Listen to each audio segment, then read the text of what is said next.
700 plus. Those are 2,000 of our people that wouldn't be with us here today, but for their incredible work. So for all of them, we are so thankful. Other folks have moved heaven and earth to get where we are, what, about 9 days from when this hit. We've got power to everybody but about 200 homes, and that is incredible. Water to more people than we ever thought was possible in this period of time. Cell phone service up. We even have cell phone service and internet at a state park at Buckhorn that I don't think has ever had cell phone service and internet. Today is beautiful, but the weather has not helped us out. It's either been raining or altogether too hot, but we know that the world has come to our aid with more donations and more dollars than we've ever seen. One message is the donations we need now are dollars. We are overwhelmed with clothes and water and the rest. There are a lot of good charities out there, including our team, Eastern Kentucky Tornado Relief Fund, the Red Cross, and others. What we need now are the dollars for the medium term and the long-term rebuilding. With that, let me turn it over to a president that when he called me, said, whatever you need. And I will tell him that I said, thank you, Mr. President, I need these 3 things. And one of them included individual assistance, and I was asking for it the day after, and it came through. We're really grateful to have you here. To us, in this response, there is no red or blue, R or D. There is just Team Kentucky, and thank you for being there for us. Thank you. Look, as you all know, we've suffered a consequence of climate change, a significant number of weather catastrophes around the nation. Just in the year and a half I've been president, I've flown over thousands of acres of fire, forest is burning, more forest burned down in the west than the entire state of New Jersey, from New York all the way down to the Delmarva Peninsula. I'll tell you one of the things I've learned. Number one, you better have somebody who really knows how to run FEMA. I mean that sincerely, and I do. She has been incredible. You really have incredible. But also knowing that the outfit asking for the help is going to know what to do with it makes a big difference. You want to help everybody, every American the same way, but some outfits who are asking for help, some Democrat, Republican, doesn't matter. Some folks don't know what to do with it as quickly as they think they can use it. And so one of the reasons why, I know Andy is probably I'm more of a pain in the neck, because when the flooding started, I called him first, because I was down here at the time when Mayfield and Dawson Springs was before Christmas. Yeah. I watched, and a totally different thing, tornadoes, but I watched how this state responded. And as the dean knows, they get along down here. Everybody gets, when there's trouble, everybody jumps in. And I mean, that's all the way from, you know, Mitch McConnell and I, we do battle all the time on issues, but when it comes to Kentucky, when it comes to these issues, it's all one team. And I really mean it. And it really matters. And as I was saying, as I flew down here in the helicopter, I have had the occasion, I said 5, I think it's 4 occasions to fly from the most western point of the state to the most eastern point. It's a magnificent state. It's been flying down here. You look at how beautiful it is. I mean, I really mean it. And you think of how incredibly heartbreaking it is that people, as you look at those creeks and streams that are now running brown, and you see from the helicopter, you see automobiles, everything from buses to automobiles to homes, you know, it literally in the middle of the water, on the side of the road. And you think to yourself, what in God's name happened to those was it 37 now?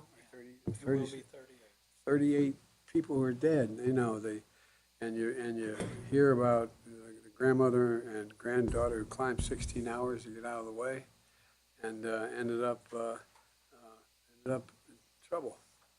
And that you see the pictures of those 4 beautiful children on television, you think, my God, what a devastating thing to be a parent be in that circumstance. And, and you see a father who sacrificed his own life to save an injured driver. I mean, the things people do when there's really a crisis really matter. And Jill and I are grateful for the first responders and the National Guard for what you do. You know, I think the first responders, at least up until not too long ago, were kind of taken for granted around the country. Not now, after COVID and so many other things. I mean, back in my home state, Delmarva Peninsula area, the first responders are, they're the lifesavers. They've volunteer fire companies, and these guys, there's that old saying, God made man, then he made a few firefighters, who the hell else runs into flames? But all kidding aside, think of all the things they've done, and the National Guard stepping up, everything they've been asked to do. And flying home to home, county to county, pushing through the chaos and exhaustion, trying to save every single life you can is kind of who you are. I've gotten to see you. I've gotten to see you pretty up close and personal. And when I got elected, I promised to be, and it's not hyperbole, the president of all Americans. There really is no, red and blue when it comes to these states. People are people, and they need help. And it's, like I said, it's unfortunate. It's my second visit to Kentucky for a crisis. And what I said holds true today. It's going to take a while to get through this, but I promise you, we're not leaving. Federal government, all its resources, we're not leaving. As long as it takes, we're going to be here. And we are committed, this absolute 100% coverage of costs for the next few months, it matters. What people don't realize, all those piles of debris and everything else, it takes us a lot of time, a lot of money to get that out of the way. And so that's why we did the expedited major disaster declaration. Provides temporary housing, home repairs, property loss for homeowners. We've already gotten out $10 million out the door, a lot more to go, directly to flooding survivors to support the recovery. And on Saturday, I committed the federal government, as I said, to 100% of the emergency work for 30 days will be necessary for communities in eastern Kentucky to recover and begin to rebuild. And so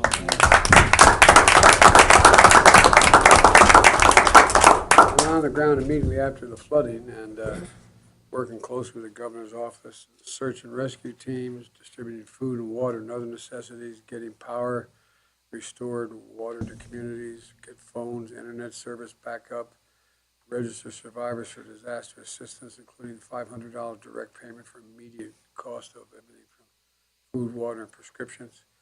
And FEMA's mobile disaster recovery centers are impacting communities. Some are going door to door to see who needs help. One of the things I think that we all forget, in moments of crisis, not everybody is prepared to know how to respond, to know where to go, to know what to do. Not everybody is in the same circumstance.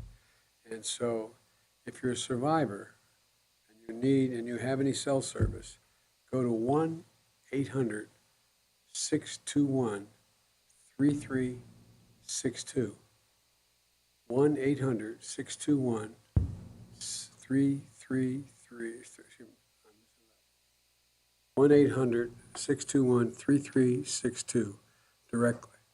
And you can find out where you have to go to get what you need. Additionally, the U.S. Corps of Engineers has deployed experts to remediate hazardous materials from wastewater systems and restore critical roads and bridges. I don't know whether you have a calculation yet of how many roads and bridges you're going to need to be rebuilt and replaced, but we're going to get it done. Joining us today is Rachel Chambers from the U.S. Department of Agriculture, who's working to make sure we get rural communities can easily access a range of federal justice as well. I also want to thank Gail McGovern, President of the American Red Cross. Red Cross is always there, always there. No, it really is. I remember as a kid learning about the Red Cross from an uncle who was in World War II. Red Cross is always there was the phrase. Well, in every disaster I've seen since I've been president, you're always there. The bottom line is the people of Kentucky have made it clear to your governor and members of Congress, Hal Rogers, Mitch McConnell, and others, that anything they want, know these guys are going to fight like hell to get it for you. And I promise you, if it's legal, we'll do it. We'll do it. If it's not legal, we'll figure out how to change the law. No, but all kidding aside, there's a lot we have to do. People need some navigators. People who are devastated already, lost a home, trying to figure out who do I call, what do I do, how do I do it. They need people to help them navigate through this. We're going to do that too. So, Gov, thank you for everything you're doing. And like I said, you're stuck with us. We're here till it's over. Thank you, Mr. President.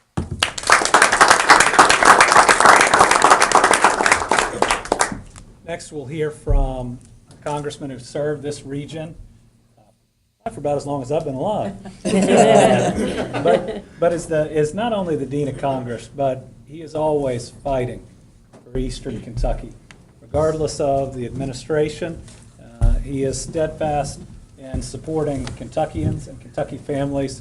For that, I'm grateful. Our working relationship has been wonderful, whether it is attracting new jobs or, in this instance, being there for our people. Congressman Rogers. Thank you, Governor. Those were nice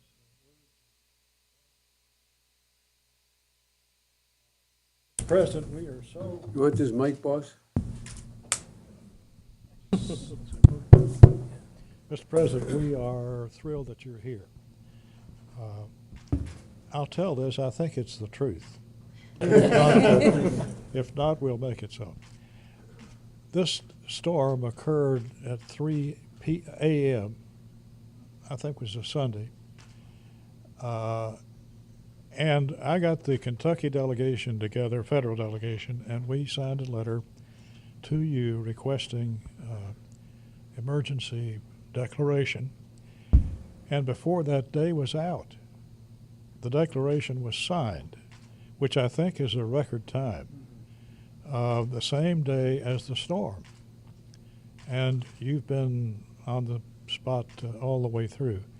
And of course, the governor has been terrific in his leadership, pulling the state's assets together with federal help. Thank goodness for FEMA and others. But the volunteers have been great. And the spirit of the people of East Kentucky shines through. I'm reminded of the scripture that says we are pressed but not crushed, persecuted, not abandoned, struck down but not destroyed. So the people of this region are doing yeoman's work in cleaning up, reorganizing their lives, all the while being helped by angels like in this room who are helping them get back to life. And Mr. President, you are our #1 booster, and we thank you for being here. Thank you. By the way, Dean, I didn't tell you, I got a little prejudiced view of Kentucky. Best thing ever happened to my family is a girl from Owensboro decided to marry my brother Jim. And she bleeds blue. She went to University of Kentucky. That's the only part I get a little tired of sometimes. To hear about. But anyway. I think next we're going to hear from somebody I've become on a first name basis with. That's FEMA Administrator Deanne Criswell. I will tell you, the two people at this table gave me their personal cell phones some months ago. And in the first three and a half hours, I called both Gail McGovern and Administrator Criswell. And Administrator Criswell had been on a plane. She was landing in Tennessee. Immediately called back upon landing And because of where she was and who she was talking to, the Tennessee National Guard came to our aid, bringing their helicopters with hoist capabilities within a matter of hours, making hundreds of saves. Just her being there and picking up the phone meant that there are Kentuckians with us today that would otherwise not be. Administrator. Does this mic work? Sounds like it does. You know, I'd like to start by first sharing my gratitude, Mr. President, to you and the First Lady for being here today and standing strong with the Commonwealth of Kentucky. It really means a lot to everybody here and my team that's here supporting. And on behalf of FEMA, Governor, for you and the First Lady of Kentucky, your emergency management office and all of the local emergency management officials, I just want to express my thank you to you for your outstanding leadership that you have shown over the last several really hard days. And I think you've heard this already, but I always like to recognize all of those amazing first responders that are out there supporting Kentuckians, many of them who have had personal loss and personal tragedy throughout this, and the fact that they continue to put their lives ahead of what their needs are to make sure that they're helping those that are in the greatest need. And finally, just to let you know that the nation stands behind you right now and is here to support Kentucky with what their needs are. It's been a really challenging situation to watch unfold. It's been heartbreaking and hard to really put in words the stories that we continue to hear. And I just want to say that we commit to being here with you on your road to recovery, and as Mr. President has said, for as long as you need us here.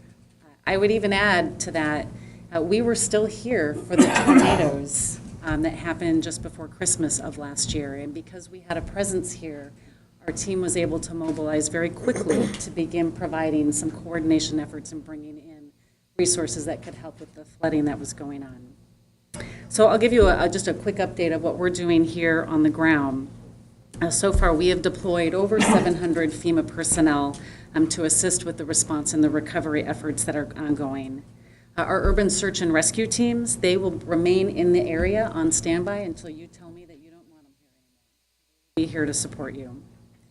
To support critical needs, we've delivered more than 134,000 meals to date and 917,000 liters of water to the impacted communities.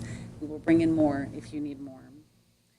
And then finally, FEMA has been able to provide over 800 Kentuckians so far across the 12 designated counties with over $13 million in disaster assistance under the major disaster declaration. We do expect this number to increase, and as I spoke with the governor earlier today, we are calling back anybody that has been denied assistance to make sure we can talk to you about what your needs are and make sure we have a better understanding. I think, as you said, Mr. President, sometimes you don't know what to ask for, and so maybe we don't get the form filled out right, and so we'll continue to do that. We're also going to make sure that we work with the governor's team to help get to those isolated communities, and how do we get our teams that are in the field. We have what we call disaster survivor assistance teams that are walking around going door to door with iPads, but we know that there's communities that are isolated, and so we want to make sure that we can figure out how we can get to them and get them registered if they need assistance.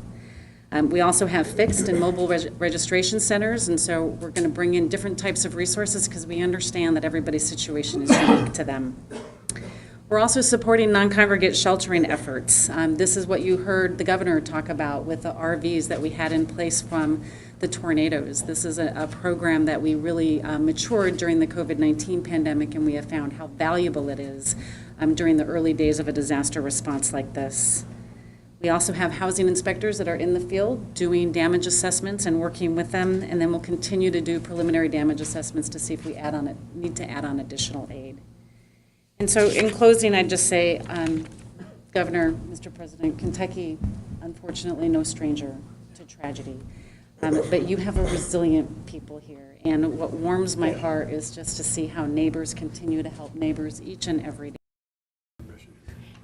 Kidding aside, you know, one of the things, and I think that maybe the congressman may agree with me, that is positive has changed, is for a while, the years that I've been in the Senate for a long time, since the 70s, we we find that when there was a disaster that hit in one section of the country, there wasn't an overwhelming desire to vote to help that section of the country if you weren't from that section of the country.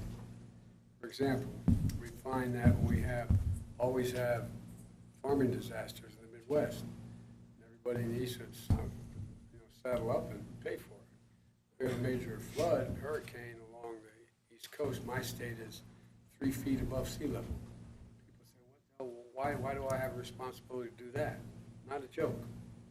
Remember Sandy and other storms, and there was a reluctance on the part of the rest of the members of the House and Senate to vote for it. What the bad news, I was saying to the Gov, that my mother had an expression, of anything bad, something good will come if you look hard enough for it. I think what's happening here is we're beginning to realize this is one country. It's a federal system, but it's one country.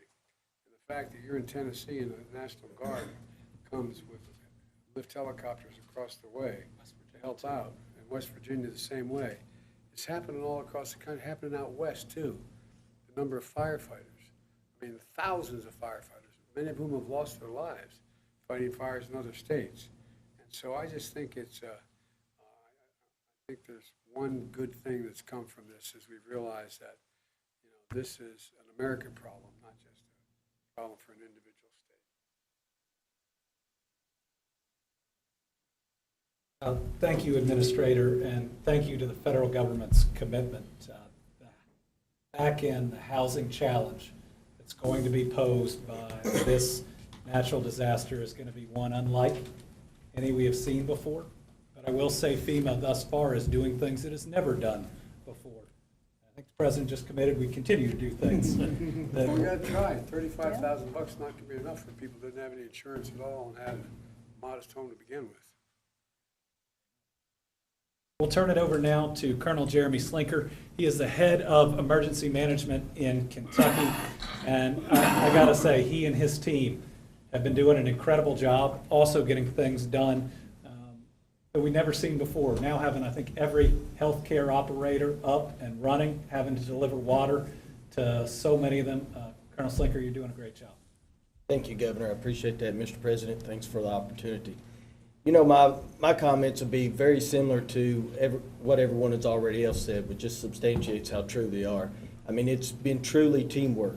And you just made the comment that I was going to mention, we have Team Kentucky, but I can't tell you how many other states have reached out to me offering assistance. And we have other states in our EOC and also in the impacted areas supporting our local emergency management office there as well. So it truly is Team United States. And I can't express enough the appreciation for all the support that's coming. What we owe, the search and rescue efforts have been described of how monumental they were. So now what's up to myself and my colleagues in FEMA and Ms. Gracia Sheck, Administrator, is that we give those same efforts in the recovery because it's equally as important. We did the emergency work. Now it's going to take that just as much efforts to help people and save their lives in the recovery operation as well. And you have that commitment from Kentucky Emergency Management, and I speak, I think, for our local emergency management directors like Director Friley that's here at the table.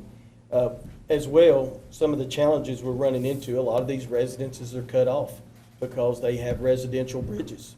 And once that bridge is gone, it may be challenged to get out, but we're throwing every resource we have at it. FEMA is supporting us on those, and we just completed an objective of doing wellness checks on all those people that are across those bridges, and we're identifying what their needs are. And then we're being as simple as if they need a bottle of water, they also need every other service that's out there to offer needs to be delivered across that creek to them as well. And we're going to work together, and I've had that commitment as well from my colleagues at FEMA to get that done.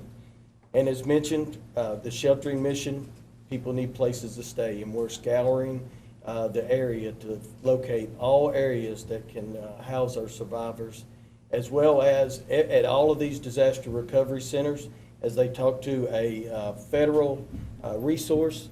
If they look to the right or left, they're going to find a state resource or a local resource. Whatever it is, it's a one-stop shop that we're setting up so they don't have to drive multiple places or try to find them or locate them. And then you mentioned as well, your experience in these are well noted. Debris cleanup is coming, and they're having meetings as we speak about the waterway debris cleanup, which is going to be very challenging, and we'll be rolling that out and getting it started very soon. But ultimately, I'll close with, I take it personal. I have a lot of friends and colleagues in this area. All the emergency management directors that we speak with regularly, we've stood up a daily call with the county officials, that the ones to my left and across the table from here, on there every day, where we give out information, but not only do we listen to you, and we want them to give us every need they have, and we'll respond in every way we can. So that's our commitment. There'll be no rock left unturned, and if there's a resource out there, we'll ask for it, and we appreciate, so far, all the answers have been yes. Thank you. Thank you. I'll pause a moment as the press departs, but if I can, to you, thank you for telling our story. It's important that the world sees what's happened here, the tough times people are going through. Thank you for telling our story.